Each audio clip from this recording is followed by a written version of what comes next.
communauté. Amen. Dans la vie de nos enfants. Amen. Dans nos vies. Amen. Satan a juste un temps pour expérimenter ta puissance. C'est ça. Nous te sommes infiniment reconnaissants. Amen. Nous t'avons loué, nous t'avons adoré. Amen. Et tu es descendu. Amen. Que toute la gloire te revienne au nom de Jésus. Amen. Nous continuons à dire que nous comptons sur toi. Amen. Parce que nous savons que tu es le plus fort. Amen. Nous savons que dans la cour des grands, tu es le plus grand. Amen. Et que tu viens, tu joues le dernier pour donner le vrai verdict. Amen. Merci Jésus. Merci Seigneur. Pour ta fidélité. Amen. Pour les dons que tu as déversés dans cette communauté. Amen. Dans la vie de nos enfants. Amen. Nous te voyons. Amen. Et ça nous console. Amen. Nous n'avons pas travaillé en vain. Amen. Que toute la gloire te revienne. Pour les saintes écritures. Amen. Les petits enfants. Amen. Redire, répéter ce qu'ils ont entendu. Amen. Et ils donnent. Il dit voilà ce que ça produit. Amen. Comme dans l'adoration, nous avons suivi. Amen. Ça, c'est des adolescents. Amen. Parfois, on dit qu'ils sont petits. Mais ils nous retranscrivent Amen. ce qu'ils ont entendu dans l'église. Amen. Seigneur, tu parles même Amen. Amen. Nous sommes fiers. Amen. Que toute la gloire te revienne. Amen. Au nom de Jésus, nous avons prié. Amen. Amen. Pressons pour Jésus.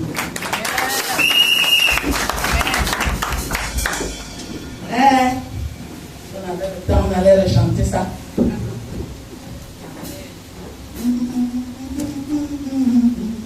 Je le loue. Je le loue. Comme je ne connais pas chanter ces chansons, je ne suis pas encore habitué, non? Vous comprenez, non? Amen. Comme il a beaucoup de répertoire là, mais j'aime ça. Amen. Alléluia. Amen. Je peux seulement miner, je peux. Bon. Mais ça va venir. Amen. Oui. C'est François qui m'appelle Google. Il m'appelle Google. Ça veut dire que tu n'as pas. Tu cherches une information, tu viens chez moi. Amen. Amen. Alléluia. Amen. Ah, voilà, nous sommes contents. Amen. Il y a des gens qui vont demander pourquoi tu prêches assise, qu'est-ce qui se passe. Vous savez que moi j'enseigne toujours assise. J'ai toujours enseigné dans cette église assise. C'est vrai. C'est parce que peut-être qu'ils sont internet, ils ne savent pas. Parce que quand tu enseignes étant assis, tu es concentré. Parce que tu lis dans le cahier et tes idées sont posées. Si je suis debout, le fait même seulement d'être debout me distrait un peu. Est-ce que nous comprenons? Ça me distrait. Et quand je m'assois, c'est comme à l'école. Parce que l'enseignement n'est pas... Vous voyez ce que je donne là? C'est pas... Non, on va en profond. Alors, pour ceux qui se posent encore des questions, parce que plusieurs personnes me l'ont demandé. Sinon, je m'assois parce que je fais des enseignements. Quand je prêche, je ne lis presque pas dans mon cahier, vous savez, non. Mais quand j'enseigne, j'ai besoin de certains repères pour ne pas sauter une étape. Alléluia. Ça, c'est pour moi, ce n'est pas pour les autres. Ça, c'est mon modèle. Alléluia. Et quand je vais finir les enseignements, que je vais prêcher, je vais me relever. Et donc, quand problème de santé, vous me voyez. Est-ce que je me lève là maintenant, là, je donne comme ça. Alléluia. Je danse encore comme ça. Il n'y a pas match. Et comme c'est pour rendre le ministère, je m'assois pour vous nourrir. Quand tu veux donner le céréal à un enfant, tu t'assois. Tu portes l'enfant, tu mets dans sa bouche. Ça entre très bien. Même s'il me fait tu arrêtes de faire. Quand je suis assise, j'arrête de dire. Je mets la parole.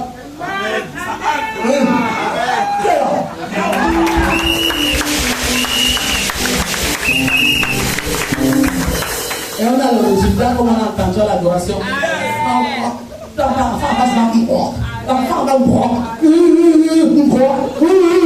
C'est pas ça? Il a mangé la dose que tu voulais. C'est dans son ventre. Qu'est-ce que c'est dedans?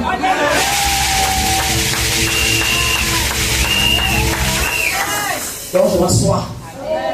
Voilà. Timothée, lis Matthieu. Le chapitre 24, verset 12. Et parce que l'iniquité se sera accrue, la charité du plus grand nombre se refroidira. Va dans 2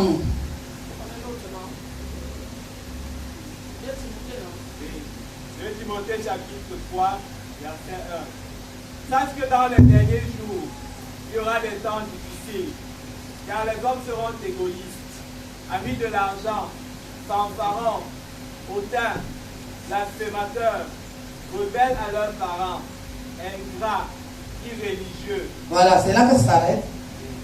Voilà, on était ingrats. Alléluia. Mais dans l'ingratitude, nous étions au niveau de Dieu. Mais maintenant, on va revenir au niveau des personnes.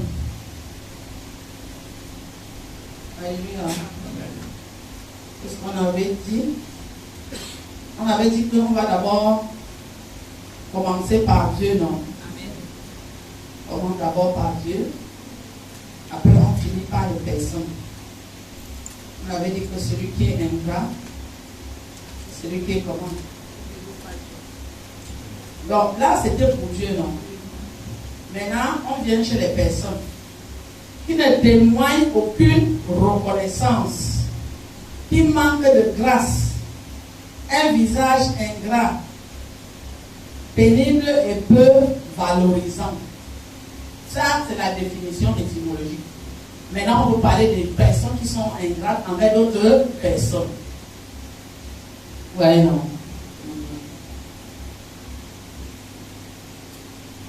L'ingratitude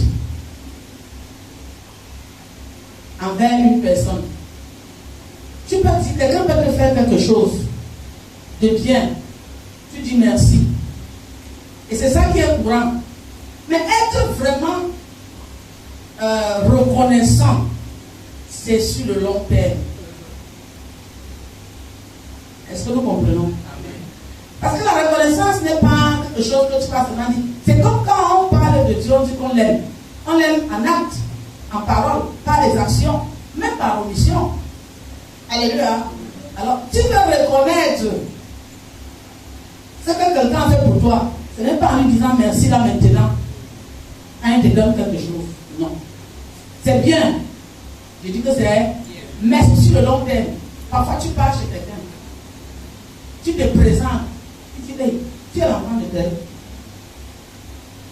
Il te raconte les choses de l'enfance. Peut-être qu'il voulait même te refuser ce service. Mais à cause de la reconnaissance, de ce que ton père, ta mère, ton frère et même de ta famille, il change la vie. C'est ça qu'on appelle être reconnaissant. Et le Seigneur dit qu'il y a des personnes qui sont ingrates.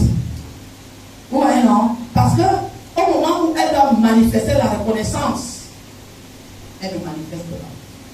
Il y a reconnaissance qu'on manifeste dans notre église, dans la vie des hommes de Dieu. Parce que tu es né dans une église, tu as fait un chemin. C'est pour ça que je dis souvent que quand quelqu'un a mis l'homme à l'église, moi il y a un seul de comportement que je n'accepte pas. Parce qu'on dit que celui qui est ingrat n'a pas la grâce. La grâce c'est quoi? C'est ce que tu donnes aux autres. C'est pas ça. Même les hommes, les êtres humains ont la grâce. Puisque le président lui gracie souvent les gens. On dit grâce présidentielle. Quand tu es resté dans une église, 1 an, 2 ans, 3 ans, 4 ans, au nombre d'années, mais tu as des histoires à rencontrer pour que même si il arrive des moments où quelque chose ne passe pas bien, tu apportes la grâce. Est-ce qu'on comprend? Amen. Parce que tu as un bilan à faire. L'église, c'est une famille. L'église, c'est une société. L'église, c'est un royaume. Le royaume de Dieu. Tu ne peux pas pour un seul petit truc effacer. Donc la gratitude n'est pas maintenant. La gratitude, c'est toute une vie. Tu es allé, je disais, je parlais pour les parents. On t'a adopté. Mais tu ne peux pas te baser sur une petite chose. Parce que même avec nos enfants, nous avons souvent des histoires. Pour que tu prennes une décision, il faut que tu réfléchisses. Et puis, la grâce n'a pas de limite. Parce que celui qui est ingrat n'a pas de grâce. Je vous dis toujours que quoi? que je réfléchis beaucoup devant une situation et je ne ferme jamais la porte. Parce que je porte en moi la grâce. Parce que je ne peux pas oublier un aspect de la relation qu'il y avait entre toi et moi. Donc je préfère laisser cette porte ouverte. Est-ce qu'on comprend? Il y a des gens, ils tranchent, oh, c'est fini, c'est ci, c'est là, ainsi de suite. C'est comme des Israélites qui sont quittés de l'Égypte. Et puis, arrivés au désert, ils disent, nous voulons rentrer en Égypte. Pourtant, c'est eux qui avaient prié le Seigneur pour leur dire, ce n'est pas bon. Alléluia. Avec les hommes. Est-ce qu'on comprend? Dans les foyers, les choses qui font que les gens divorcent beaucoup, c'est l'ingratitude. Vous avez compris? Je vous dis, l'ingratitude c'est quelque chose. Hein? Parce que quand tu te maries, je dis toujours, tu fais un temps, surtout nous qui avons mis l'homme dans le foyer, mais tu as une histoire à raconter. Tu ne peux pas pour un oui ou pour un non détruire le mariage. Est-ce que vous comprenez? Il y a des situations graves pour arriver dans le foyer, mais parce que tu es reconnaissant, ou tu es reconnaissant, que tu as la grâce, tu prends certaines choses sur toi. Vous avez compris le problème, non? Des choses graves, quelqu'un va voir, mais il ne connaît pas ta vie. Il ne connaît pas les choses internes de ton foyer. Est-ce que vous avez compris? L'ingratitude que vous voyez là. C'est pour ça que les gens divorcent, parce qu'ils ne racontent pas leur vie. Tu ne peux pas le jour au lendemain, parce que tu as rencontré un homme ou une femme dans la rue, tu commences à dire que oh, je suis amoureux. Attends, je ne refuse pas. Mais il faut que tu racontes un peu ta vie de mariage. Pour voir si l'amour que tu prends là est au-dessus de tout ce que tu as vécu. Quand tu vis, tu te maries, tu es jeune. Quand vous commencez à vieillir, il y a beaucoup de choses qui se perdent. Ça peut peut-être être la même chose. Mais qu'est-ce qui t'accompagne? Qu'est-ce qui te maintient? C'est la reconnaissance. Vous avez compris maintenant? C'est ça qu'on te demande souvent que est-ce que tu vas continuer à aimer tel? Est-ce que tu vas continuer? Tu vas voir quelqu'un, sa femme ou son mari paralysé, il est là. Il s'occupe. Est-ce qu'il avait épousé quelqu'un paralysé? Mais parce qu'il y a une histoire. C'est ça la reconnaissance. Donc tu ne peux pas. Il faut comprendre, non? Tu ne peux pas. Tu ne peux pas être en conjoint et puis tu t'exposes, que ce soit la femme ou non. Tu t'exposes avec les femmes, avec les hommes. Tu ne peux pas parce que tu as une histoire. Le plus de mariage, plus de respect et la gratitude s'impose. On ne détruit. C'est pour ça que Dieu dit qu'on ne détruit pas un mariage comme ça. C'est pour ça que le mariage c'est pour la vie. Mais qu'est-ce que les gens font? Celui qui est ingrat, qu'est-ce qu'il fait? Il oublie tout parce qu'il ne veut pas être redevable. Tu vas avoir quelqu'un qui va te dire que non, moi je ne veux plus la femme là parce qu'elle me rappelle mon passé quand j'étais pauvre. Mais pourtant c'est ce passé-là qui doit t'accompagner pour ne pas lui faire n'importe quoi. Amen. Tu vas avoir une femme, elle va épouser un homme d'un certain âge disant que oh, j'ai perdu mes parents jeunes et puis l'homme là m'a aidé à aider mes frères et tout ça. C'est pas ça. Je me suis mariée avec lui parce que moi on a savait quoi faire et il a pris toute la famille. Dès que la famille est déjà bien, tu dis que tu quittes, il est vieux, il pensait que quoi? Écoute là. Écoute là. C'est parce qu'il a pris soin de ta famille, de tes soeurs et de ceci. C'est ça, c'est cette reconnaissance qui va t'accompagner pour rester avec ce vieux homme. Amen. Amen. Amen. Parce qu'il faut qu'on nous enseigne.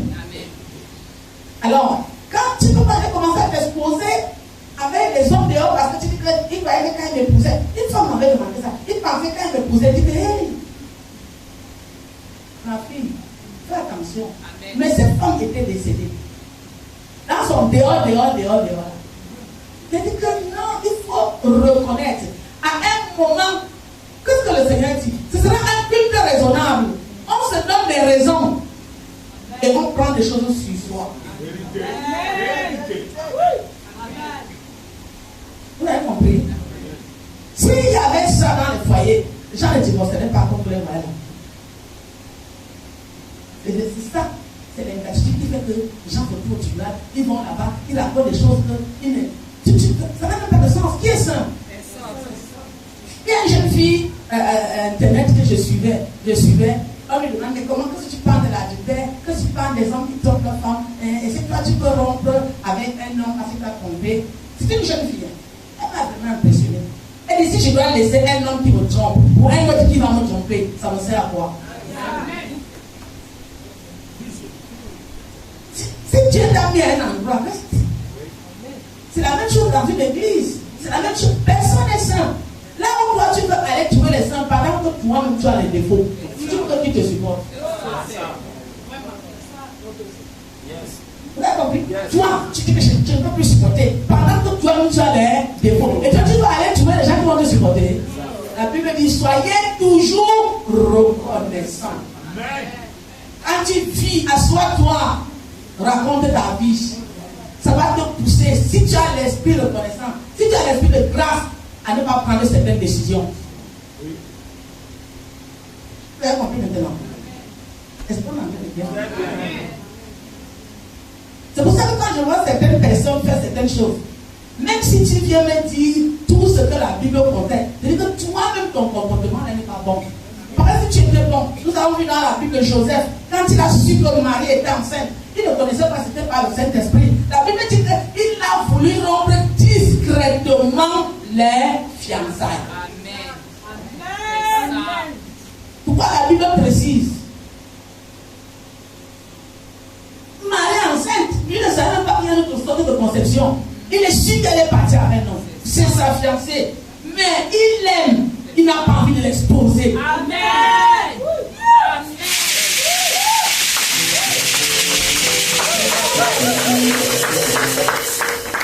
Tu aimes quelqu'un, tu l'exposes. C'est ça l'amour? Non. Tu aimes ton mari, tu arrives ici, tu parles de lui. Tu arrives là-bas, tu parles de lui. Tu arrives là-bas, tu parles de lui. Tu arrives là-bas, tu parles de lui. Non, moi je peux toujours dire, moi les choses de ma maison, je ne parle pas. Si toi, on t'a dit là-bas dehors, ce n'est pas moi qui t'ai dit. Ça ne me concerne pas, je ne parle pas des choses de mon foyer. Amen. Alors, tout ce que tu peux dire là-bas, c'est toi qui dis. Ce n'est pas toi et moi. Amen. Alléluia. Amen. Parce que j'estime que si je commence à exposer mon foyer, moi, je me suis exposé. Est-ce que vous comprenez? Amen. Donc, c'est pour ça que Joseph ne voulait pas de problème. Il dit, je rentre discrètement, je piaque.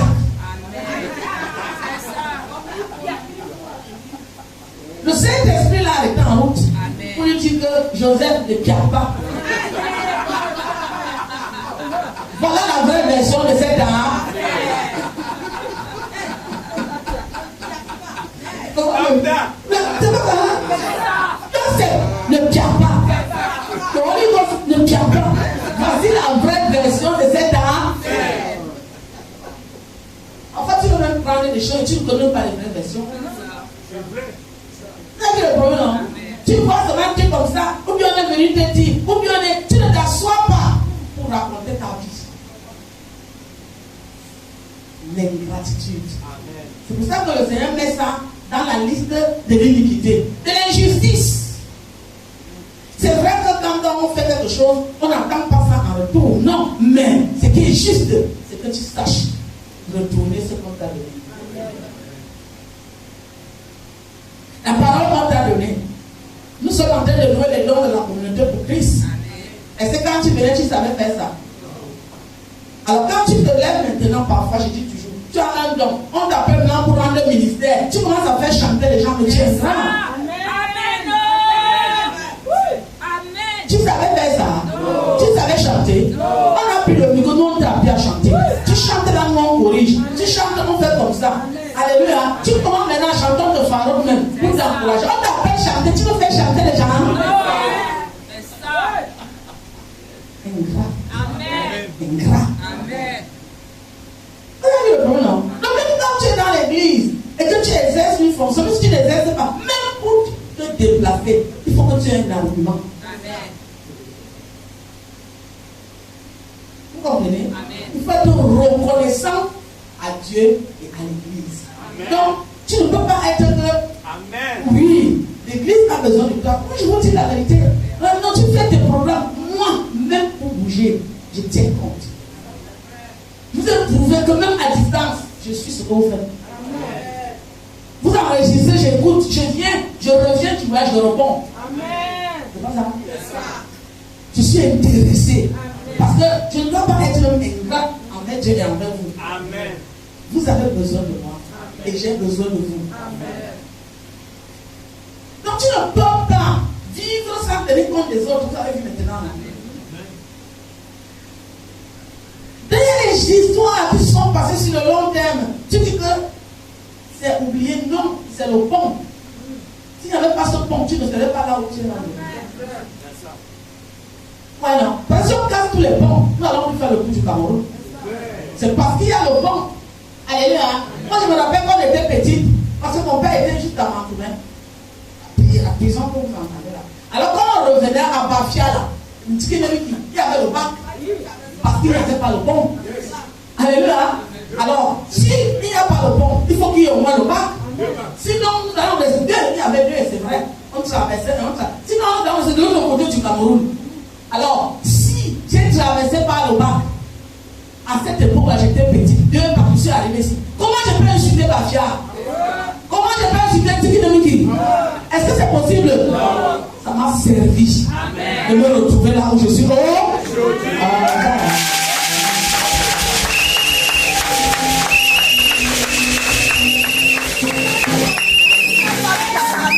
Donc tu parles Pierre. Je n'ai pas Pierre. Je jure que je n'ai pas Pierre. Alléluia. Nous devons être honnêtes. Vous savez, les gens sont. Oui, pourquoi tu t'es marié alors que je sais le Seigneur? Quels sont les choix que tu fais? Comment tu vis? Même insulter ton pays là, c'est un très grand péché.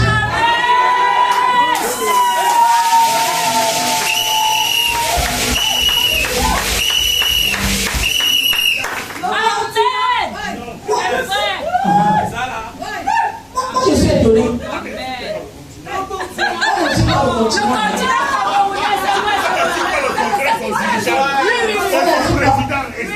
Amen. On n'insulte pas le continent et son président. Merci à président.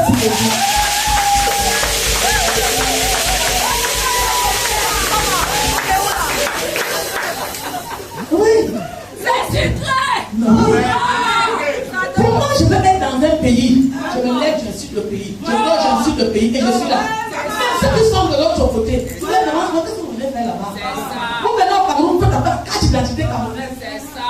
Il faut savoir ce que vous voulez. Faites la carte d'identité camerounaise. Vous marchez au Cameroun. Allez rester là où vous êtes parti. C'est vrai, hein? Non, il ne faut pas être ingrat. C'est grave, hein? Merci. Oh, pour Jésus.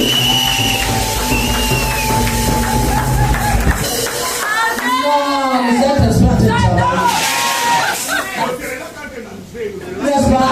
Comme ça là, on dit que le cérélat est en train d'entrer. Le cérélat entre.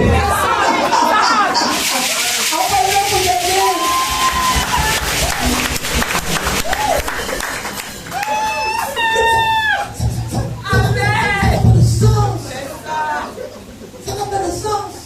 Et c'est pour ça que vous voyez des gens aujourd'hui, ils sont courus, ils sont partis, ils courent, ils reviennent, ils ne savent pas ce qu'ils veulent. Parce qu'on n'est pas reconnaissant. Amen. Alléluia. Vous dites que quelqu'un est mort aujourd'hui, demain vous dites qu'il vit, après vous dites qu'il doit agir comme ça, vous dites qu'il est fatigué, après vous dites qu'il ne réfléchit pas, vous dites qu'il est ceci, et vous attendez encore les choses de lui. C'est ça. Le laboratoire chauffe. C'est ce que vous voulez. Mais si je suis fini, n'attendez plus rien de moi.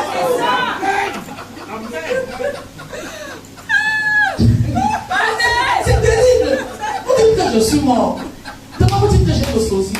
Après demain vous dites que je suis fatigué. Que je marche en tombant. Après quand il y a le vrai problème, on attend que tu parles.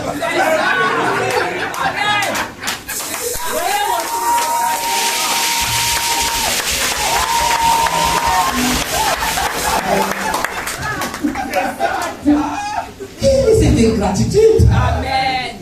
C'est super. Juste là. Amen. Vous avez vu comment l'ingratitude on a alors plus le côté de Dieu. Vous voyez comment on prend le côté des hommes. Amen. Non.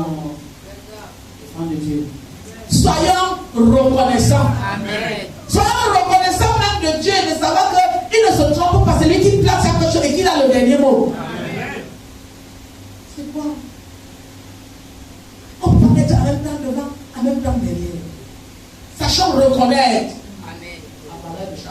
Amen. Qu'est-ce que Tel a fait dans ma vie? C'est ça. Comment j'ai marché avec Tel?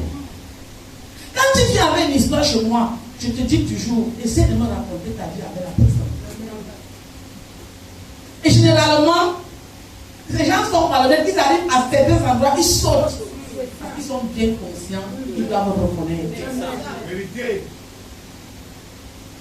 Tu brandis seulement le côté que tu veux brandir. C'est le côté que toi tu veux brandir. Et le côté qui est vrai. C'est pour ça que vous voyez des divisions. Même dans les familles. Même dans ceci. Même dans cela. Enfin, quand tu es ingrat, tu es prompt à trahir. L'ingratitude est collée avec la trahison. Parce que l'ingrat ne reconnaît pas ce que tu as fait. Alors il peut te livrer. Parce qu'il refuse de reconnaître ce que tu as fait, ce que tu es. Et c'est lui qui va te tuer. Les traîtres, c'est les ingrats. Nous savons dit que le malheur parfois ne vient pas de nous. Les gens qui nous entourent, c'est quand quelqu'un ne te connaît pas, il n'a rien à te faire. Que Dieu nous délivre de l'ingratitude. Judas marchait avec Jésus, non? Celui qui savait où Jésus partait. Et on lui a même donné la bourse, un poste, une cave.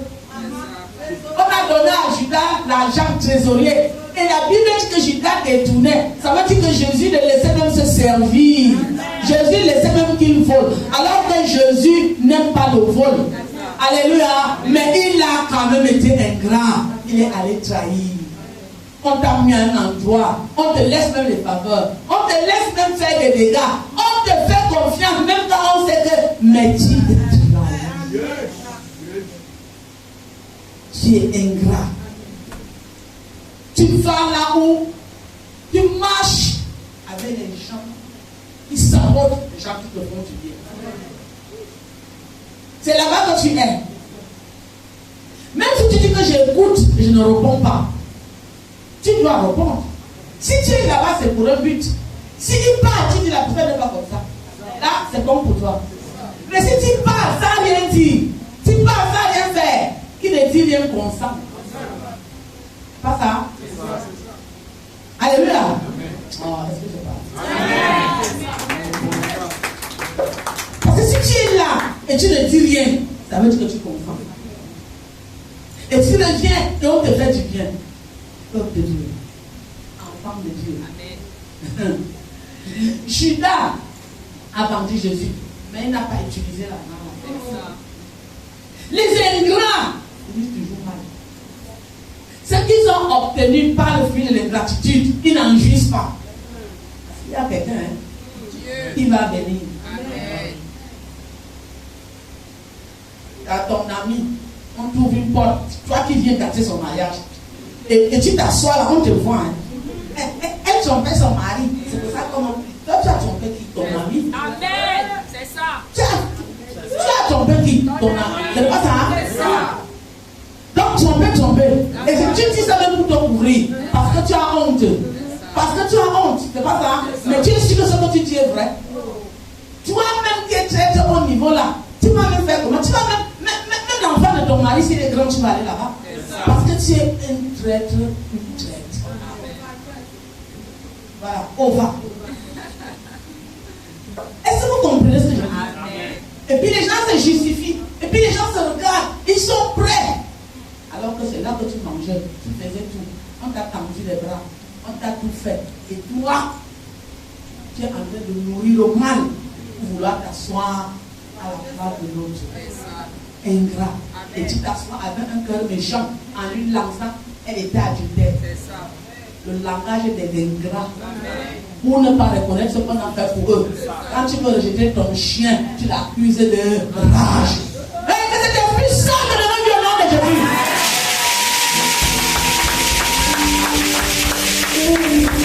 Je n'ai pas entendu un amen ou une acclamation qui peut chasser un démon.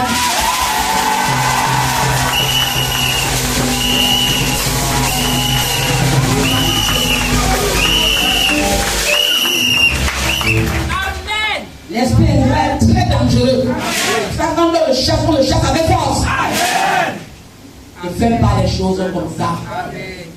Si tu as ça en toi, peuple de Dieu, c'est déjà sorti. Il faut t'asseoir. Tu dois reconnaître certaines choses. Ça va t'amener à ne pas prouver certains actes. Ça va t'amener à ne pas créer l'iniquité. Ça va t'amener à ne pas mettre des désagréments dans la vie des gens. Ça va t'amener à ne pas créer de l'amertume. Parce que l'ingratitude a fait que beaucoup de gens se refroidissent dans la foi.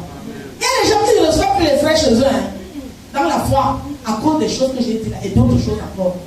Il y a des, je te dis, parce qu'ils ont tout vu. Ils ont amené les frères, les sœurs chez eux. Et puis, ils ont vu comment ils ont fait. Ils sont dans l'église. Leur porte est déjà fermée. Ils ne veulent plus. Est-ce qu'on comprend ce que je dis? Ils ne veulent pas. À cause de l'ingratitude des hommes. Si nous avons poussé des personnes à repartir la charité, nous repartir sincèrement. Nous avons dit ici vendredi que nous pouvons recevoir la justice parce qu'on se justifie. Il y a la justice, on se justifie, on a des bons avocats. Alléluia. Nous pouvons obtenir la justice des hommes. Mais la miséricorde, nous ne pourrons jamais avoir accès à la miséricorde si nous ne dénonçons pas ce que nous faisons. Amen. Si tu as fait ça, et si tu fais ça, et si c'est en toi, il faut dénoncer. Amen. Que Dieu te délivre. Amen. Je vais finir par un témoignage. Parce que moi j'ai toujours les témoignages. Il y a un ancien dans une église. C'est une soeur qui m'avait raconté dans leur église. L'ancien a été marié. Et la femme là avait supporté cet ancien. Vous savez parfois, c'est la femme qui supporte, non? Elle avait des petits moyens, elle a supporté. Après, son mari a réussi. Ils étaient mariés, il n'y avait pas de problème. Un jour, elle prie. Le Seigneur l'envoie dans les affaires de son mari. Elle ne partait pas sans regarder. Elle part, elle trouve un cahier. Le Seigneur dit ouvre. C'est Dieu, c'est pas quelqu'un. Ouvre, elle ouvre. C'était le cahier de prière de son mari, qu'elle ne savait même pas qu'il avait notre cahier caché. Alors, elle ouvre là où le Seigneur lui dit d'ouvrir. Elle lit, elle voit là que le Seigneur, son mari a un sujet de prière, demandant à Dieu de la tuer, parce que lui, il est amoureux d'une femme dans l'église.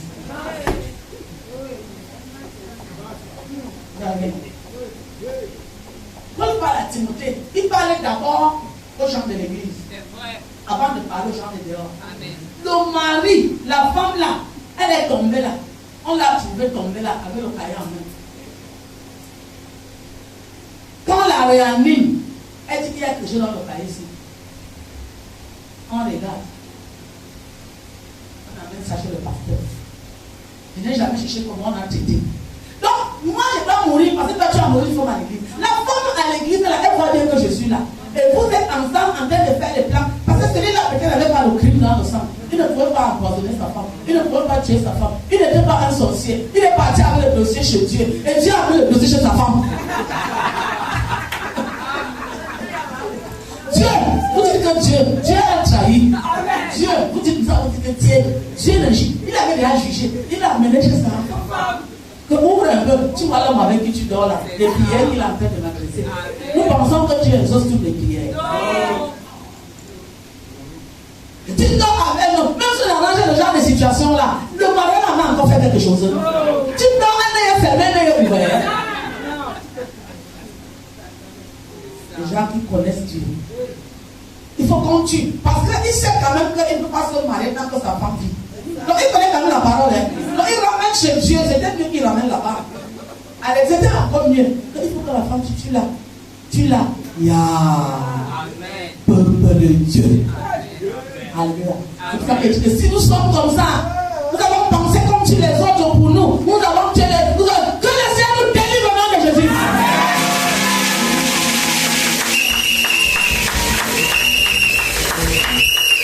Ça ne se fera jamais ici. Et si vrai que la parole de Dieu est prêchée dans la vérité et que c'est le roc, si tu viens avec ce genre d'idée, je dis que Dieu te trahira. Je dis que quoi? Dieu te trahira. Là où tu auras mis le cahier, là où tu auras mis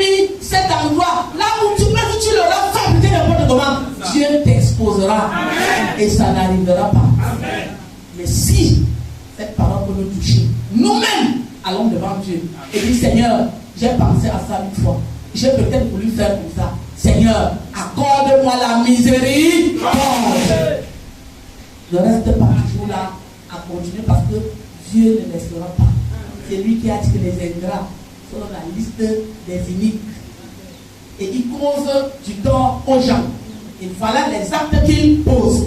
Il dit il y a ce qu'on appelle les ingrats. Voilà un homme qui est ingrat vis-à-vis de sa femme. Il dit je ne peux pas divorcer parce que c'est un serviteur de Dieu. Je ne peux pas tuer ma femme parce qu'il y a le crime. Mais la part de Dieu a quand même joué en lui. La seule chose que je peux faire, c'est d'amener ce dossier chez Dieu. Après, c'est quand même pour lui. Parce qu'il a oublié que quand il amène chez Dieu, c'est le juste juge. Non, c'était mieux. Il pouvait élaborer toutes sortes de plans. Demain, il y a des hommes qui ont fait, les femmes ont voyagé, elles sont venues trouver la porte fermée.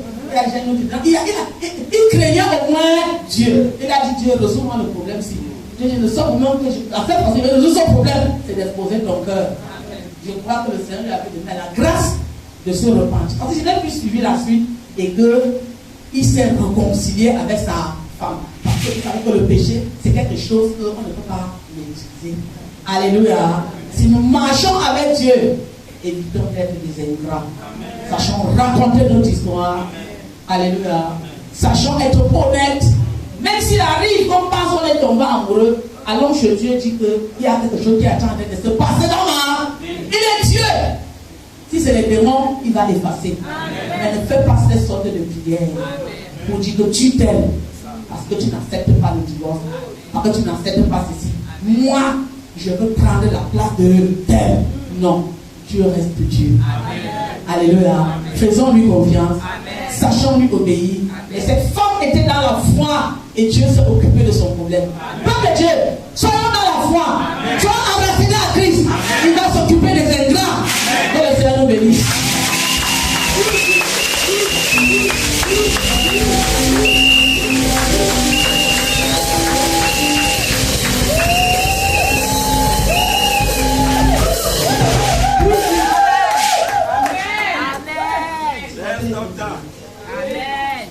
Nous prions.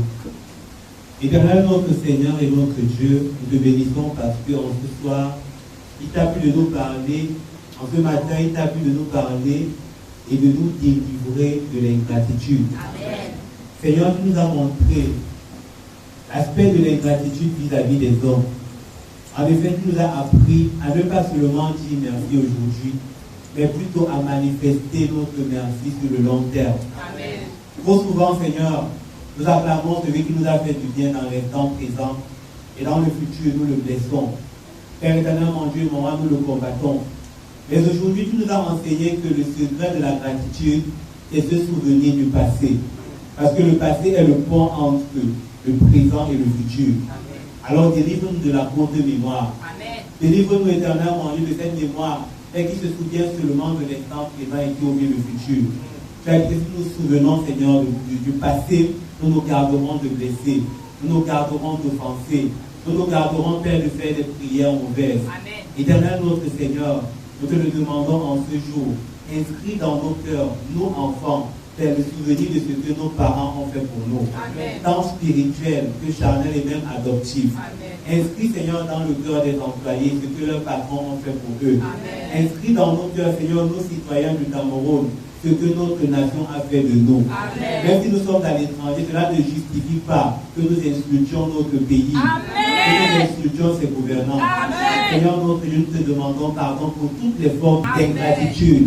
Et te supplions, Seigneur, d'inscrire dans nos cœurs la gratitude. Amen. Te glorifier, te magnifions, Seigneur, pour la servante que tu as utilisée, afin que ce message nous soit donné. Amen. Nous te glorifions parce que tu transformes nos cœurs, tu nous délivres de ce méchant esprit. Amen. Et tu nous apportes la grâce en toute situation d'être reconnaissant. Amen. Que la gloire te revienne pour ton amour envers nous.